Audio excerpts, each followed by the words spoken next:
Greetings, everyone. My name is Graham Walker. I'm the president of Patrick Henry College. It's my privilege to welcome you to this round of our Newsmaker Interview Series here at the college. It is the privilege of Patrick Henry College to have as our distinguished professor of journalism and public policy, Dr. Marvin Olasky, who has a remarkable career as a public commentator, Christian thinker, conceptual father of the notion of compassionate conservatism, editor-in-chief of World Magazine. The list could go on. It's just a treat to have him with us and with our students. I know many of our students have benefited greatly from their association with Marvin Olasky. Also, usually his wife Susan is with us. I think she's here somewhere today. Welcome, Susan. I don't see you here. She's a writer in residence at Patrick Henry College as well. Today we have the remarkable privilege of an interview with Steve Forbes. And let me just give you a few little biographical details to set the stage for what I believe will be a fascinating conversation. Steve received his BA in history from Princeton University, and while he was a student, he founded his first magazine, Business Today, along with two other students. He now, as you may know, is the editor-in-chief of the business magazine called Forbes, as well as president and CEO of its publisher, Forbes Incorporated. That magazine itself has a circulation of nearly 1 million, but I understand that Forbes, the regular Forbes, combined with Forbes Asia and the company's 8 local language editions, together reach a worldwide audience of over 5 million readers. Small things start in college dorms. Mr. Forbes was a Republican candidate in the U.S. presidential primaries in 1996 and 2000, as many of us remember. He joined the board of directors of the advocacy organization FreedomWorks and also serves on the boards of the Ronald Reagan Presidential Foundation, the Heritage Foundation, the Foundation for the Defense of Democracies. He served on the board of trustees of Princeton University for a decade. He's written a number of books, some of them I'm sure you've heard of, including New Birth of Freedom, Flat Tax Revolution, Using a Postcard to Abolish the IRS. That was one of my favorites. Freedom Manifesto, Why Free Markets Are Moral and Big Government Isn't. Steve Forbes and his wife have 5 daughters, and please give him a warm welcome to Patrick Henry College. Thank you.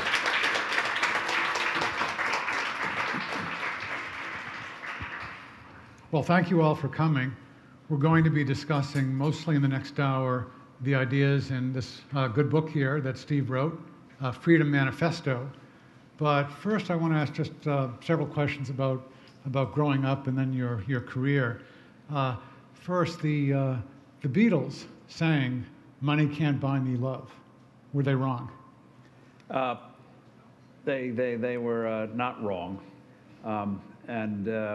Yes, you can buy a dog who will give you love. So in that sense, the money can be well spent. And before you know it, the dog's a member of the family and dominates you, not the other way around. But in terms of anything in life, if you don't have a inner foundation, there's no substitute for it.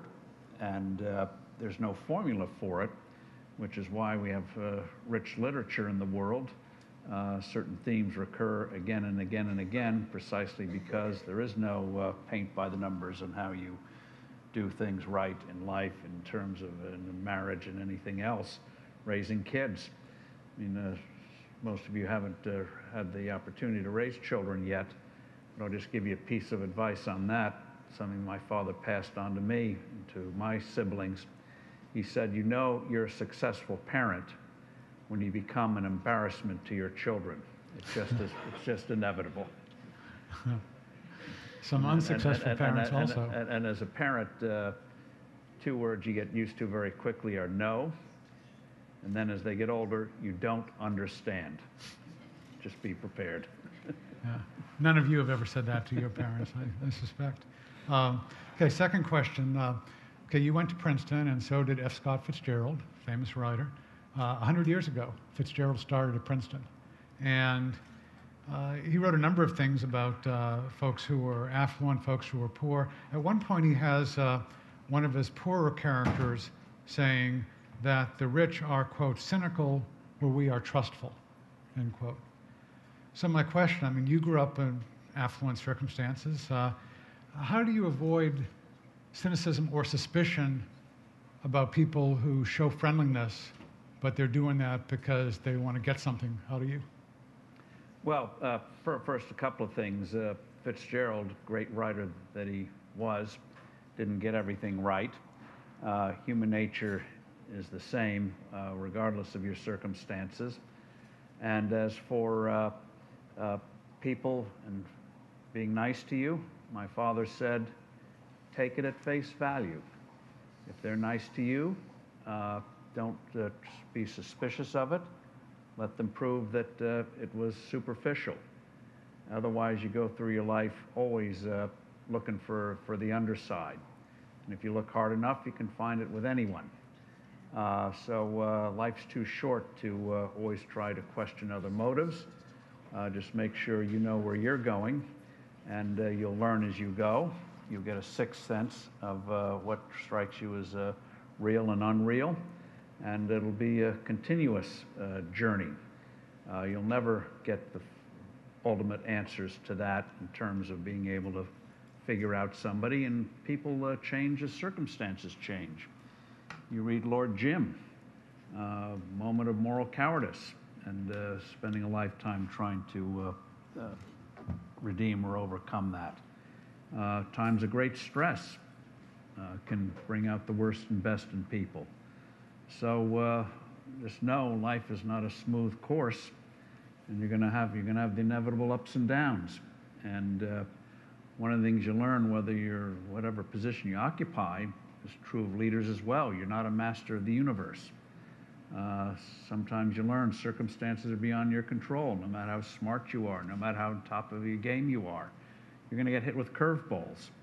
And as long as you know those things can happen, for which there's no playbook, then you're not going to be thrown so much off course. You can get your footings back more quickly.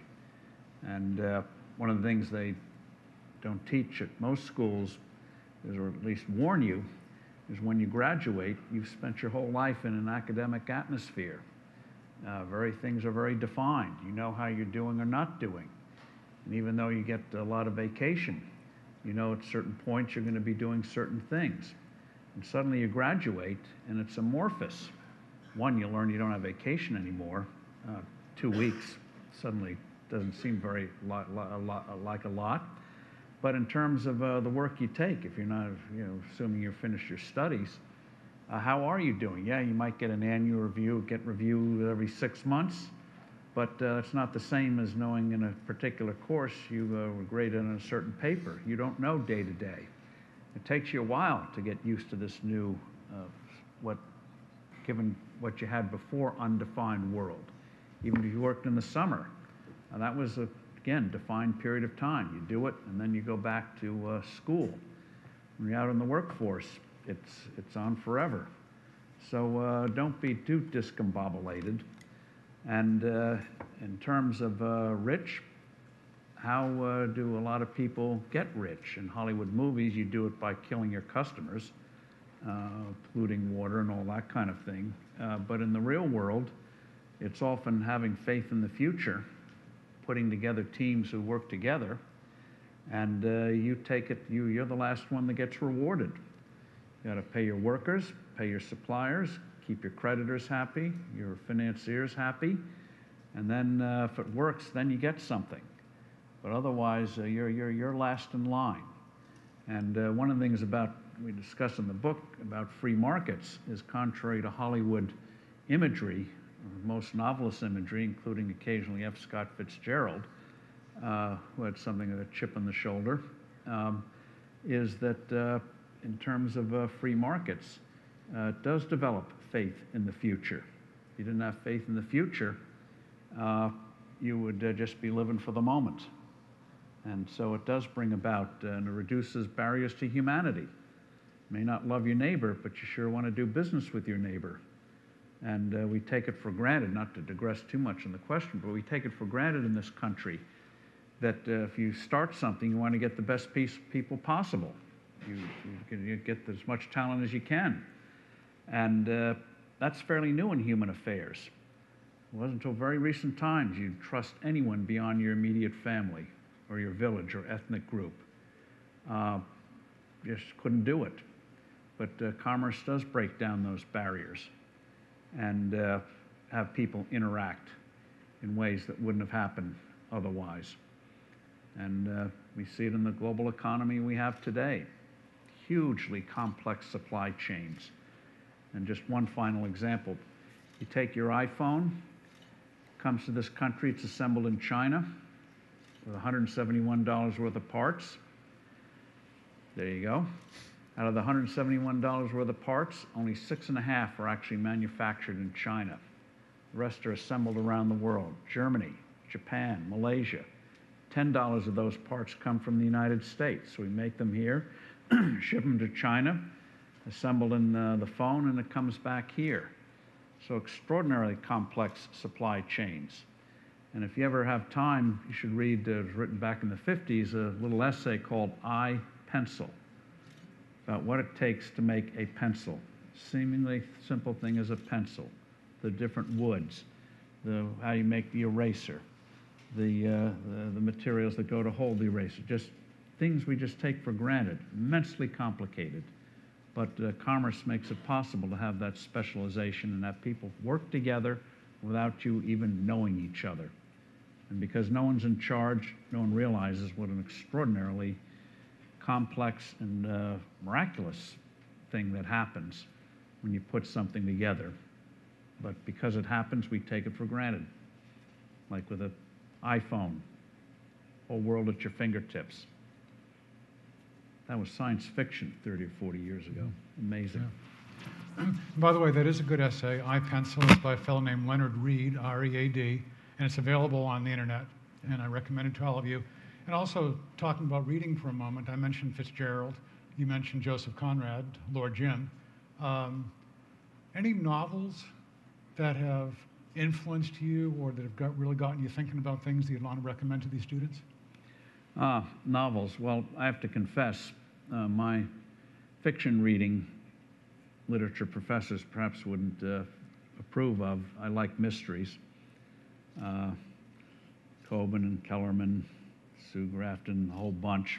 Okay. So I read. Nothing to be embarrassed about there. No, it's the truth. Fitzgerald, well, there are a number of them. One is talking about Fitzgerald, one of his lesser-known works, I haven't read it since I was a teenager, but it hit me at the time, about crazy characters, is The Beautiful and the Damned. Mm-hmm. Another one that really hit me when I read it as a youngster is Appointment in Samara by John O'Hara. Mm-hmm. For some reason, that really, wow. In terms of self-destruction and the like. Short stories, John O'Hara's very good.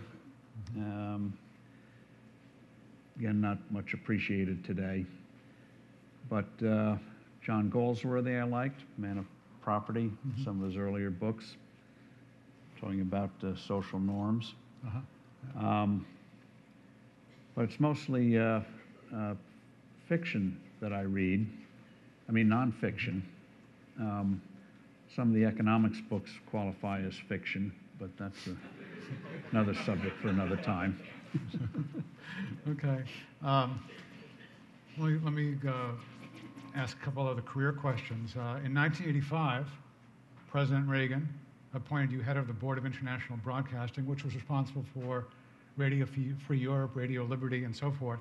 And those were praised by folks like Lech Walesa in Poland as absolutely crucial to the overthrow of communism in Eastern Europe and then eventually in the Soviet Union. That all seems, that whole Cold War period, I think just seems to some of these students like, almost like medieval times.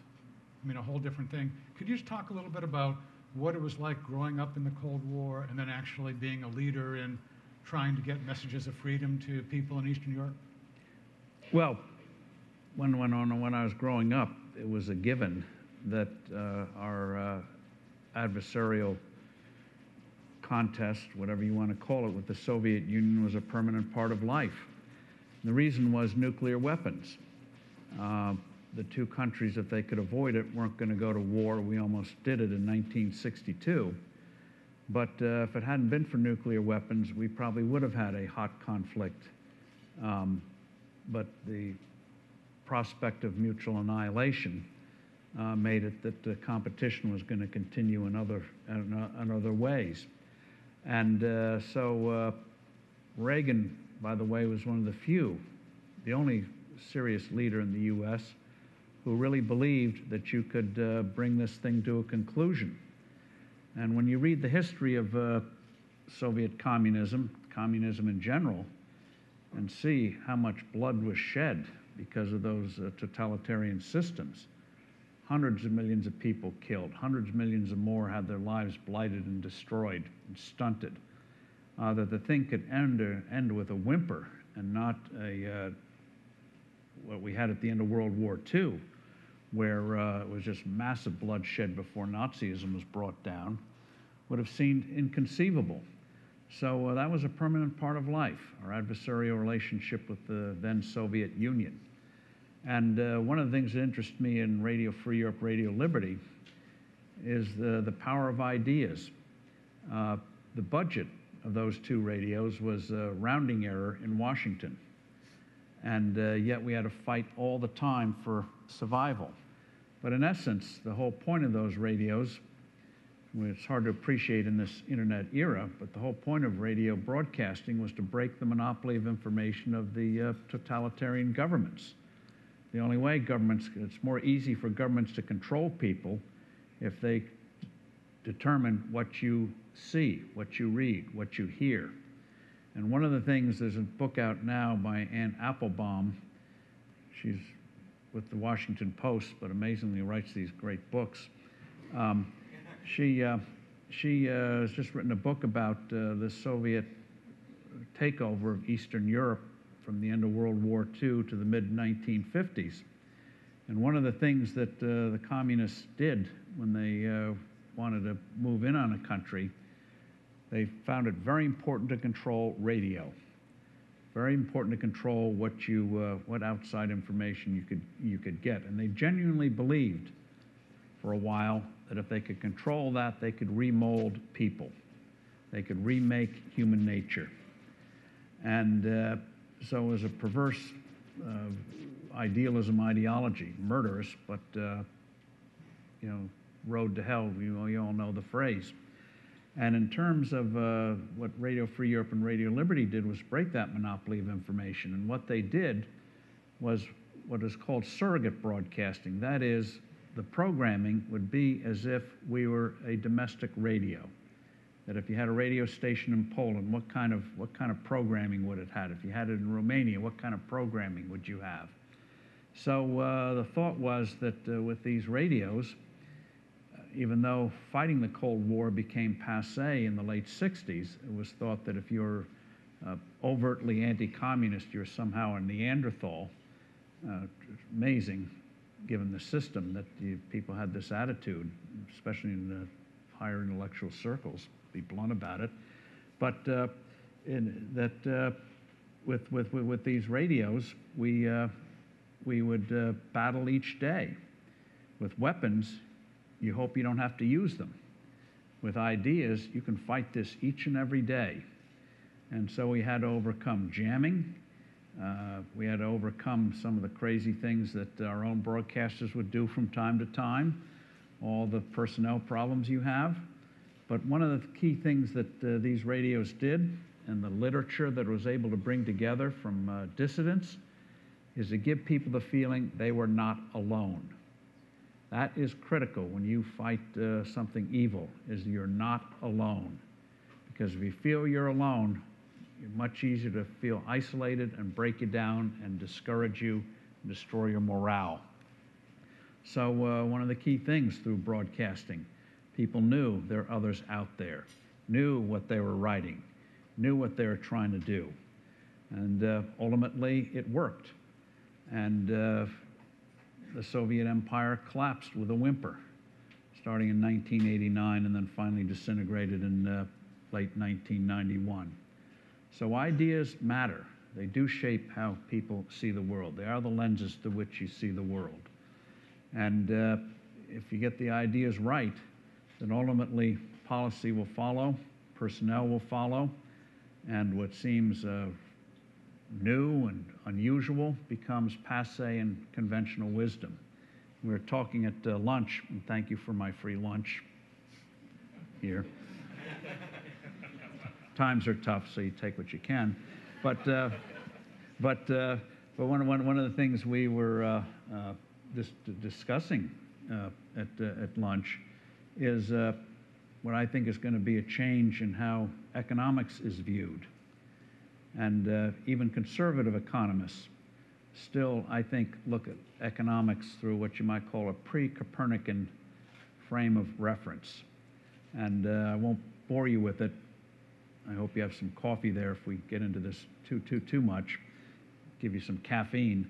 But the whole subject of how we view money and economics and how the roles government play in an economy, I think is going to undergo a profound transformation. A lot of that transformation is going to be just rediscovering things we once knew until the Great Depression in the 1930s. The Depression gave rise to the idea that free markets are inherently unstable. They're not. It's government that has caused every major economic crisis in modern times. And so government's not a stabilizer, it's a destabilizer. And not all economic growth is the same. One of the things that the Fed says or the government says, oh, if we spend or if we print money, that'll stimulate economic growth. No, it distorts the economy. And not all growth is equal. Just to vivify it. East Germany, when it existed, communist East Germany produced a car called the Trabant. Piece of junk, but that's all you had.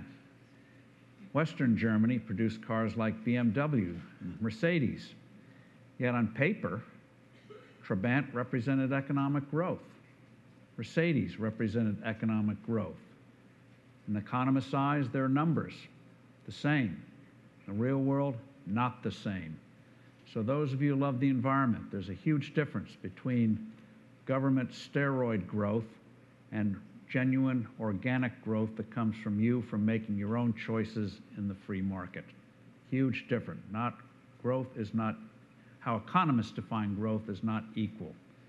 There's the good kind and the kind that leads to distortions and a lower standard of living ultimately. One more career question. 1996-2000, you run for president. Without going into detail about the excruciating things of that experience, what do you take away from it?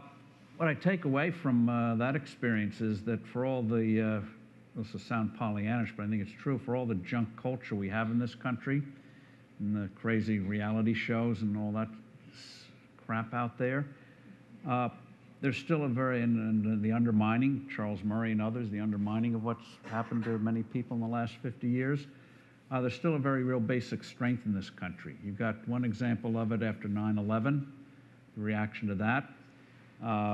That reaction did not surprise me. There is an inherent bedrock of strength. Ultimately, it can undermine anything over time. But one reason I'm optimistic is that I think that strength is still there and is strong enough to overcome some of the nonsense we're undergoing today, and ultimately will. And one of the things you also learn is how diverse this country is. I don't mean in a PC sense, but I mean people have very different views of things. People have very different interests. I'll just give you an example. Republican Party, one party. Iowa is where you have the first caucus.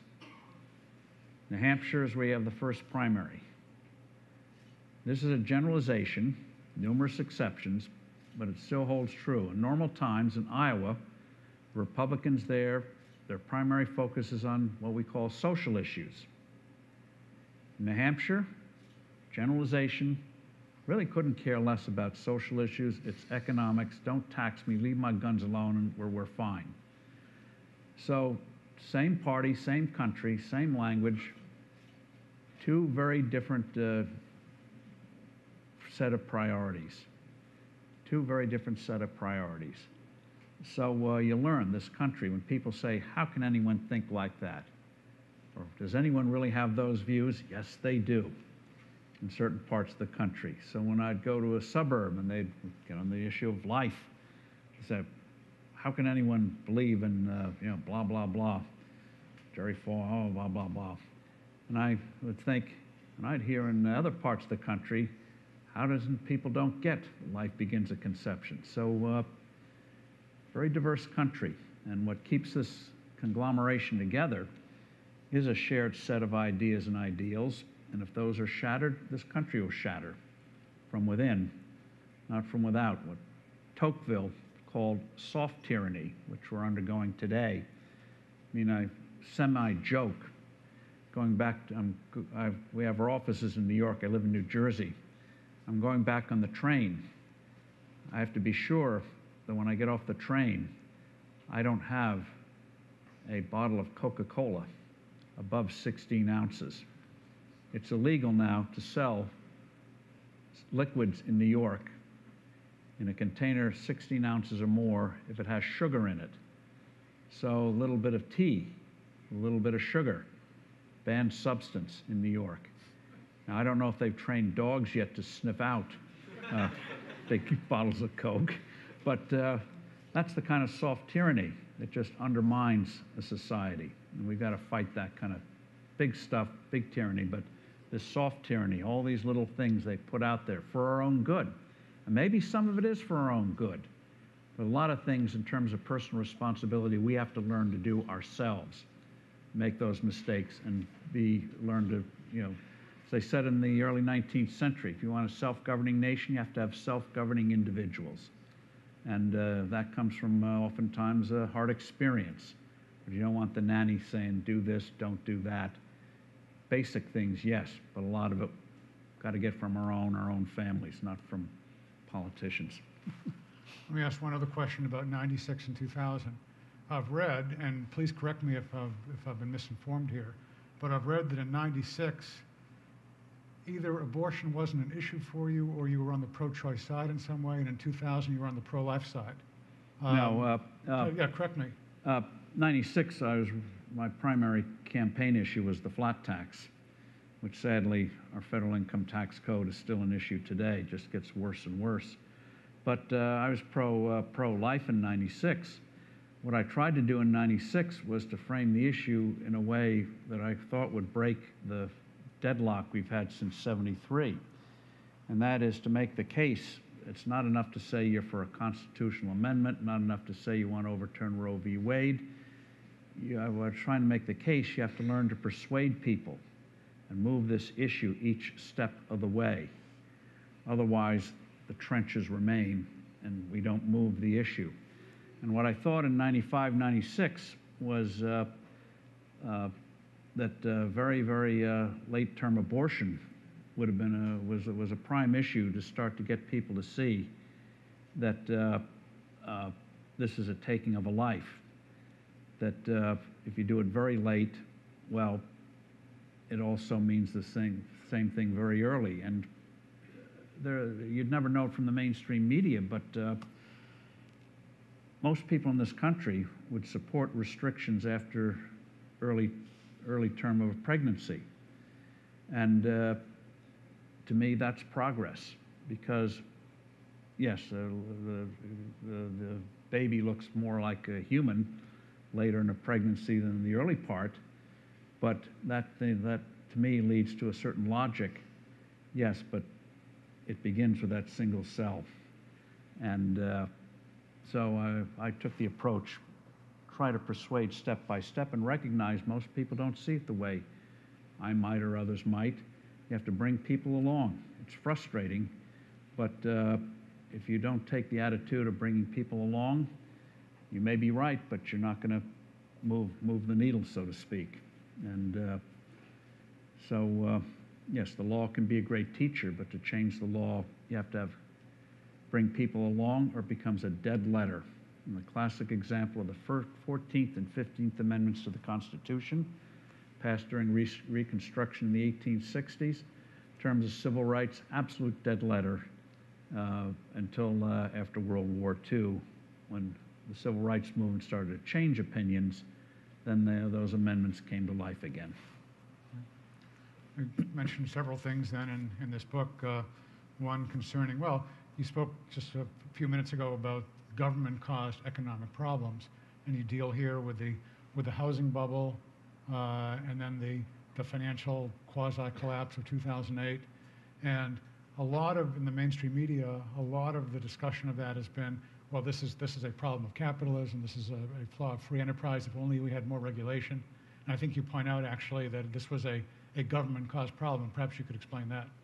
Yeah, this gets to the most boring subject in the world, which is monetary policy. And maybe I should, from what I'm about to do to you, give you a travel tip as a reward. If you ever find yourself in an airplane, in coach, middle seat, on the runway, watching your life pass away, and you want a little bit of elbow room with your seatmates, start talking about monetary policy. They'll cut you a wide berth. Or if any of you are on a bad date and want out, talk about monetary policy, and you'll never see that person again, believe me. But, and so when you say monetary policy, Federal Reserve interest rates, Ben Bernanke, the eyes get heavy. But all it boils down to is similar to an automobile. You can have a magnificent vehicle, but if you don't have enough fuel, you stall. Too much fuel, you flood the engine. Right amount, you have a chance to move forward. Same is true of monetary policy. Strip away all the jargon. The Federal Reserve does not create enough money to meet the needs of the marketplace, and I emphasize meeting the needs of the marketplace. You're going to stall the economy. If it prints too much money, creates too much money, you get the economic equivalent of flooding the engine. Right amount, you can move forward. If you don't get the money right in terms of a stable value for money, even if you get the taxes right, even if you get the regulations right, even if you get the spending right, you're going to have problems. You're going to have crises. And what the Fed did, long story short, starting in the early part of the last decade, was to print too much money, create too much money. The reason they did it, they thought that stimulated the economy. It didn't stimulate the economy, it distorted it and nearly wrecked it. Money is ultimately created by you. Economics is just about transactions between human beings. We just had lunch. You go to the restaurant. You want the food, restaurant wants your money. So you have a transaction. You want to buy a bottle of soda. You give the money, you get something in return. In old days, we had barter.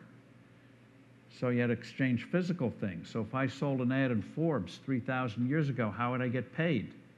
Perhaps with a herd of goats. Let's say I wanted to buy iPads for our writers. So if I went to an Apple store 3,000 years ago with my herd of goats, the store owner may say, well, I want sheep instead of goats. I don't want goats. So then I have to figure out how to swap the goats for sheep. Maybe I have to hire a sheep herder to make sure the wolves don't eat the sheep. The sheep herder wants to get paid in wine. I have red wine, he wants white wine. So it just becomes very cumbersome. Imagine today making a deposit at an ATM with a herd of cows. You know, how do I get the cows in the ATM? So money just facilitates transactions, which allows you to do many more things more quickly. You can do thousands of transactions a day and billions around the world. So instead of going through the cumbersome process of barter. So money started with coins, because coins had an intrinsic value 2,600 years ago. Then paper, now blips of a computer. But all they are simply claims to enable you to decide. If you sell a book, you decide what you get in return for it. You make the decision. Makes investing for the future much easier. So if you understand that you ultimately create money to facilitate, make it easier to do transactions, then you understand that it should have a fixed value. So if you sell a bottle of wine for 4 loaves of bread, it is 4 loaves of bread, not 3.5, not 4.5. You go to the supermarket, you buy a pound of hamburger. You assume it's 16 ounces, not 13, not 18, not 10. It doesn't float each day.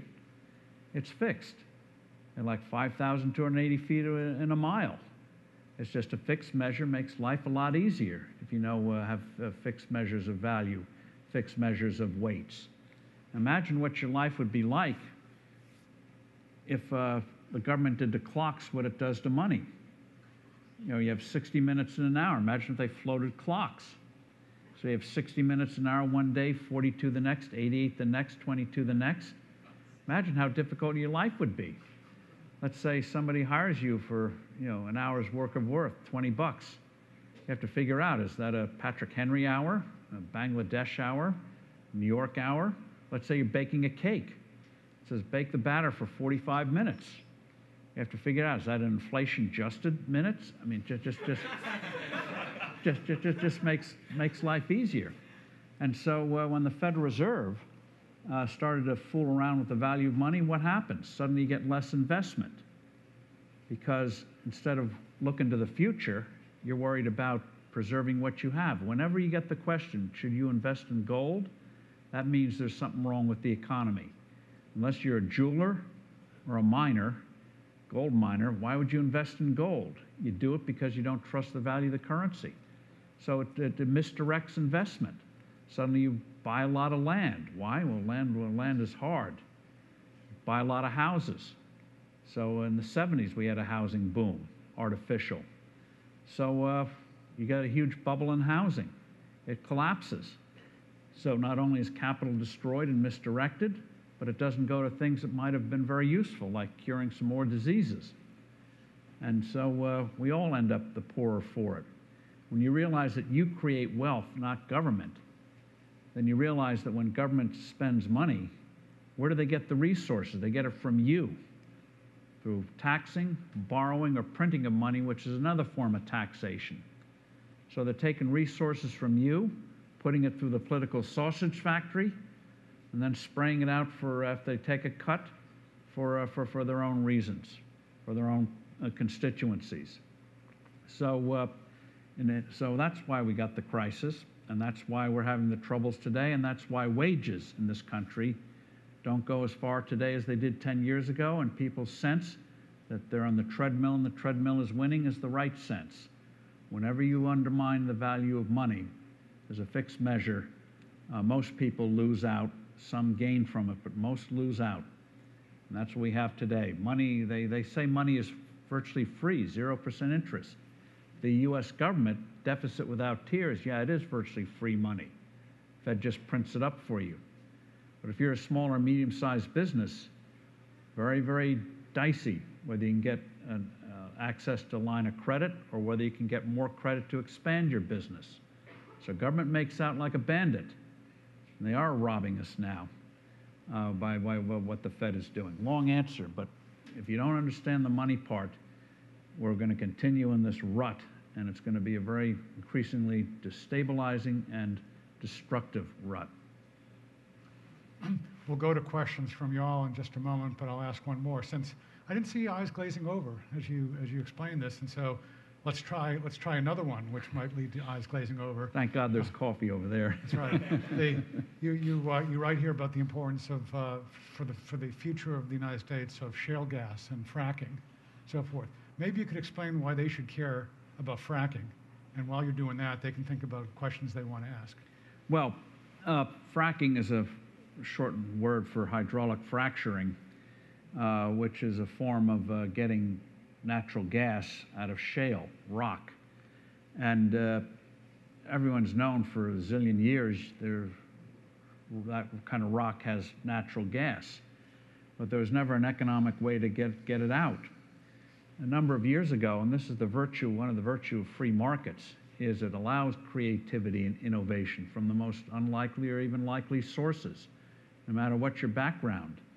And in case of fracking, a number of years ago, a fellow named George Mitchell in Texas had a natural gas company, not a big one, and he noticed something that everyone else noticed, and that is this country is running out of natural gas. So he asked his engineers, can't we find a way to get it out of shale? We have a lot of shale, tons of shale around the world, so can we get it out? And the engineers said, no way, it's just not economical, and he pushed it. He put his own money into research. And ultimately, the breakthrough came. And now we're drowning in natural gas. Natural gas is $2 or $3. In Europe, it's $12, $13 for a million thermal units. And the amazing thing is, 1,000 cubic feet, amazing thing is, it's not only means we're going to have cheap energy again, not only in a few years will we be exporting energy in a major way, the government doesn't stop it. Not only does that mean we're going to have less diesel, which is not great for the environment, we'll be able to do trucks on natural gas. It also changes the geopolitics in the world. One of the biggest natural gas producers up to now has been Russia. They have Western Europe, as they say, by the short hairs, because Western Europe's dependent on natural gas. A big chunk of it comes from Russia. Well, if natural gas is easy to get and cheap, then there goes Russia's leverage. There goes the Middle East leverage, because this energy is everywhere if you're allowed to find it. So one entrepreneur, whose name nobody knows today, outside of the energy industry, is profoundly changing lives. This year, because of the fracking, American households are going to spend $12 billion less on natural gas to heat their homes this winter than they would have if Mitchell hadn't he and his engineers come up with fracking. So, and it's just beginning. It's just beginning.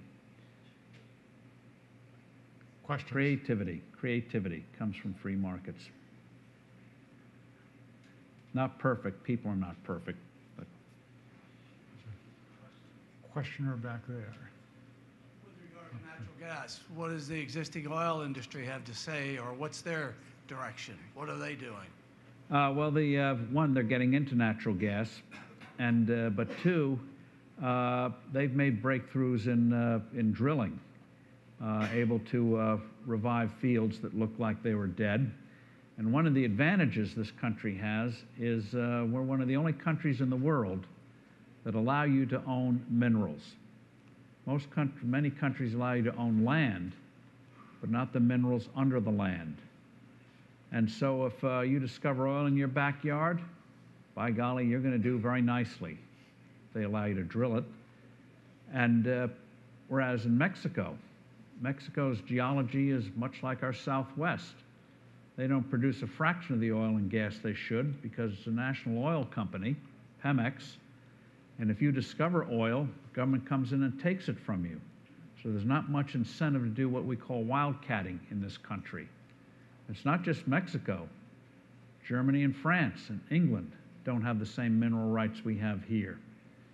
So in terms of the oil industry, big oil, a lot of it, some of these fields are too small for them, but wildcatters, by golly, this is catnip time if they didn't have to worry about the EPA.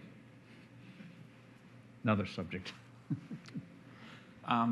Obviously, we're seeing an increased dialogue where there's a very large movement against big business, kind of viewing big business and capitalism as this kind of bad enemy of the people. How do you propose that we kind of create an apologetic and defend that, big businesses are not necessarily bad for the people, that they actually do produce good in an economy and in society? Well, you have to distinguish between free markets, between capitalism and businesses that engage in government cronyism, that live off of political favors. And we have a chapter in the book called Meritocracy versus Cronyism, contrasting Apple versus Solyndra. Apple, Steve Jobs succeeded because he provided products that hundreds of millions of people decided they liked and couldn't live without. And no one should begrudge the fact he got rich off of it. By the way, he went through a painful learning process. He got great success at an early age, then got fired from his own company because of his terrible personality. He was not a very nice guy. And it wasn't until 12 years after he was fired from his own company that he came back, didn't have some success, but some failures. They learned to be an effective leader, and even though his personality was still, shall we say, prickly, he had learned to attract and keep real talent. He learned to become a leader. It was not innate. He was his own worst enemy for much of his early life. But in terms of free markets is about people and trying to do things with each other. And if you don't try to use the power of the state to achieve success, then you succeed. You know, the reason free markets are moral is because you succeed by meeting the needs and wants of other people. If you don't succeed. So even if you're that Hollywood caricature of just loving money and the kind of nasty personality that makes babies cry and dogs bark at you when you go down the street, you're not going to get money, wealth, unless you provide something that somebody else wants. And if you're a cheater, eventually people catch on to it. Ronald Reagan liked to say the closest thing to immortality on this earth is a government program. They just go on and on and on. Whereas in business, we see time and time again, once great companies fall by the wayside because market needs had changed and they didn't change with it. That's capitalism about freedom, and government's about coercion. And one little anecdote on that. Human nature in an organization means that if organization is left to its own devices, it'll always try to get bigger just for the sake of getting bigger and become inwardly directed, forgetting the reason it was created in the first place. And one example of it is from an historian called C. Northcote Parkinson, British. Wonderful name, C. Northcote Parkinson. Anyway, Parkinson in the 1950s was doing a history of the British Navy. And after World War I, when Britain had the largest Navy in the world, they'd won the war, thought they weren't going to have a war again, so they sharply reduced the size of the Navy. Hundreds of ships were mothballed, sailors were discharged, dock workers were laid off. But Parkinson notices the Navy was drastically downsizing. The government agency running the Navy got bigger. The bureaucracy got bigger as the Navy got smaller. And he came up with Parkinson's Law, which says, in essence, the size of an organization has nothing to do with the work that it's supposed to do. It will expand the work, make work. So in government, you can get away with that. In free markets, you can't, because if you get bloated, somebody's going to come along and upend you. Good afternoon, Mr. Forbes. I'm Kyle Green. I'm a former student here. Thanks for taking the time and being out here with us. My question is highly loaded, so take your time as you pick it apart. But during your presidential campaigns, you voiced a very strong opposition to the IMF, the World Bank, USAID, and other organizations such as that. Do you still hold those opinions? And if you do you have government organizations that exist now, such as OPIC, that you would use to serve as the intermediaries between the United States and the continually globalized economy? And if you do not hold, or if those views have not changed, why? Thank you. Well, the World Bank and the International Monetary Fund, the IMF, prime examples of organizations that long lost sight of what they originally existed for. One of the hallmarks of the 1930s was called beggar thy neighbor policies, where countries tried to devalue their money to try to get a short-term advantage against their neighbors, and everyone was impoverished because of it. The monetary fund was created so that if a country got in trouble, it could get short-term loans and not engage in destructive behavior and put your house in order. And now it's morphed into applying poisonous prescriptions. If I were president, one of the things I'd do is try to persuade North Korea and Iran to embrace the IMF, because it would undermine whatever is left of those regimes. The IMF always prescribes, almost invariably, higher taxes, cheapening your money. So Ben Bernanke might work there someday, and other things that hurt economic growth. And so why we give money to an agency that gives prescriptions that kills or harms the patient is something I haven't understood for over 25 years. Now, given what Ronald Reagan said, you never can get rid of these things, I just go around them and tell countries when they get in trouble, we can offer you good advice, and we're not going to destroy you in offering it. For example, take Greece. Greece is just piling on new taxes. Spain is piling on new taxes. Portugal, same thing. France, new taxes. They're going to apply a 75% income tax rate. And so they're just destroying their own economies. And the IMF is applauding, saying, oh, yes, this is how you deal with a budget deficit. Pile on new taxes instead of reforming their public sector and opening up their private sector, opening up their labor laws, reforming their tax codes. So it's absolutely perverse. Now, the World Bank was originally designed to help countries rebuild in the aftermath of World War II. And while the Marshall Plan, which helped Europe, wound down in a few years, the World Bank is still with us today, making loans riddled with corruption, and but it sails on its merry way. So I see no use for the World Bank. I see a real perversion from the International Monetary Fund. When a country gets in trouble, the prescription is fairly easy. Change your tax code so people can work again, create again, have a sound money so that people will invest with you. Curb your public sector, not just in terms of spending, but in terms of regulation. Regulations can be just as destructive as a high tax or a binge on spending. So you start to get those basic things right, and boy, those economies come back very quickly. And we saw it after World War II. Utter devastation. Japan was literally nuked to bring that war to an end. And yet within a handful of years, they were back on their feet.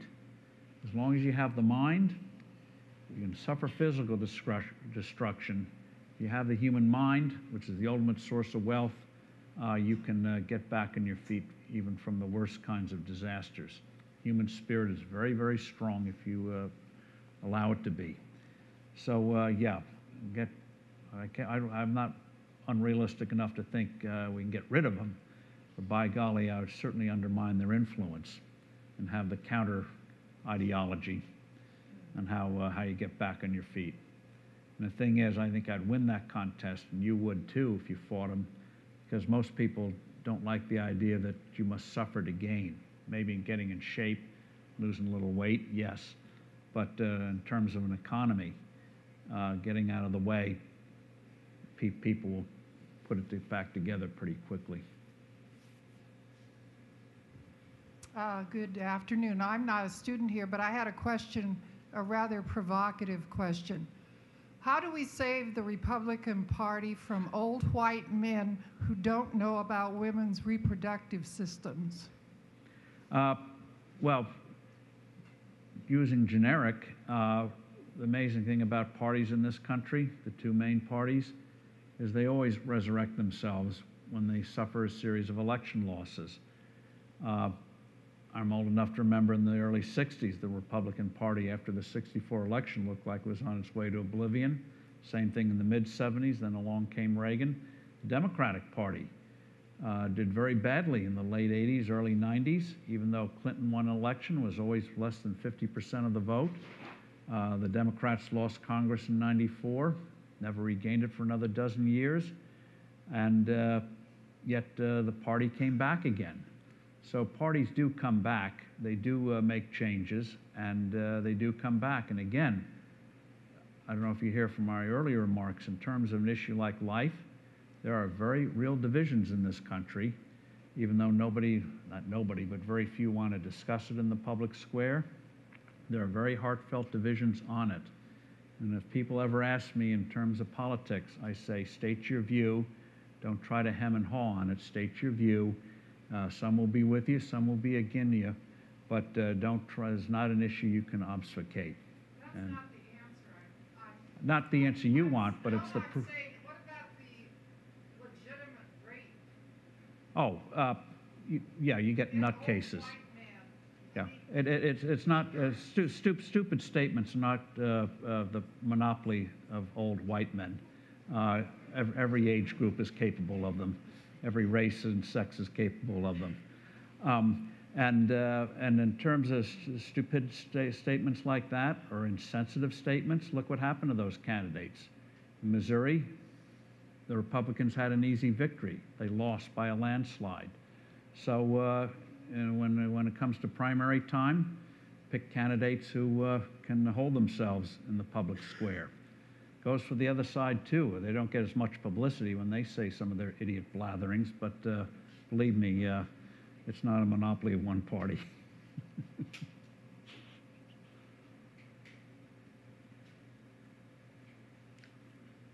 While others are pondering, let me just ask, towards the end of the book, you move from specific policy prescriptions to talking about the Judeo-Christian emphasis on reason and progress and entrepreneurialism. Has much of the country lost that understanding? And if so, how do we help folks to get that back? Yeah, one of the amazing things is how our schools don't teach American history, don't teach the origins of what created this country. And, but I think that's coming back. You started to see it 2 years ago. People started to read the Constitution. They even did things like read congressional bills, which hasn't been done for years. So I think through technology, through the internet, there's a lot of information flowing around, and people are learning, even if they don't get it formally in a traditional classroom. There is a hunger for from whence we came. And one of the amazing things is, and Charles Murray, who is not a believer, wrote a book about creativity. And one of the things he asked himself, what struck him, is he tried to look at the whole sweep of history and why certain areas of the world were creative and why they lost it. He said the amazing thing is, why was Europe such an outlier in avoiding rigid hierarchical systems? They were always being undermined. And how did they become so creative that they leapt ahead of older civilizations that were richer in culture, had better land, more institutions of higher learning and the like? How did Europe make the leap? How did North America make the leap? And he attributes it, even though he's agnostic, would be a polite way to put it, to the influence of the Judeo-Christian tradition in Europe, and the idea that you keep searching. You look for things. How does this world work? And Christianity was one religion, whatever you may think of it, that did not ultimately quash it. And if it quashed it in one area, it emerged in another. If it looked like the center in Rome was losing sight of what it was there for, by golly, you had the Reformation. So Europe was this constant ferment, and was the one area of the world where trying to search for turning lead into gold, fool's thing, didn't lead to a dead end. Yes, lead to gold was a dead end, but it led to the search for science, trying to figure out what are in these things. And so we got science rising up. And it wasn't that Europe was cleaner than other parts of the world. Japan and China, their cities were much more clean than Europe's fetid, dirty cities. But again, it was the mind and different centers of power. I mean, China, yes, China had an aristocracy, but most of the country was rigidly run from the center, the emperor and the emperor's court, and the bureaucracy that the emperor had around him. Whereas in Europe, you had the church, and then other offshoots of it. You had merchant classes rising up. You had an independent aristocracy. And so you had these, all these different centers of power. And that's what enabled Europe to create a civil society, not without conflict, but a civil society that avoided the rigidity that nearly destroyed China and Japan in the 19th century. Japan got itself out of it with the Meiji Restoration in the 1860s. China went through a hellish period and finally started to do it in the 20s and 30s. Then came the war and the Civil War. Now in the late 70s, China started to get back on to openness and growth again. But it's, again, a natural tendency of societies and groups is to close in. And in Europe, that did not happen. And part of it was the theology of searching, curious, and not just memorizing. And till recent times, people like, we quote John Locke, did not see a conflict between faith and reason. Quite the opposite. Quite the opposite. It really is a great pleasure to be able to explore some of the really big issues on this stage, and today's interview has certainly taken us there. Let me remind you that tomorrow at 12:20, Marvin Olasky will be interviewing Kay Cole James, founder, president of the Gloucester Institute. The following day at 12:40, these times vary because of our class schedules. 12:40, Marvin will be interviewing a Thomas Lake award-winning writer for Sports Illustrated. And so join us then. We welcome back our friends who are joining us via webcast. And of course, keep in mind that these experiences are not just ours. We're sharing them ultimately with the 400,000 plus readers of World Magazine who will be reading these interviews as they get written up and published. But for now, let's give a warm thank you to Marvin Olasky and Steve Forbes. Thank you.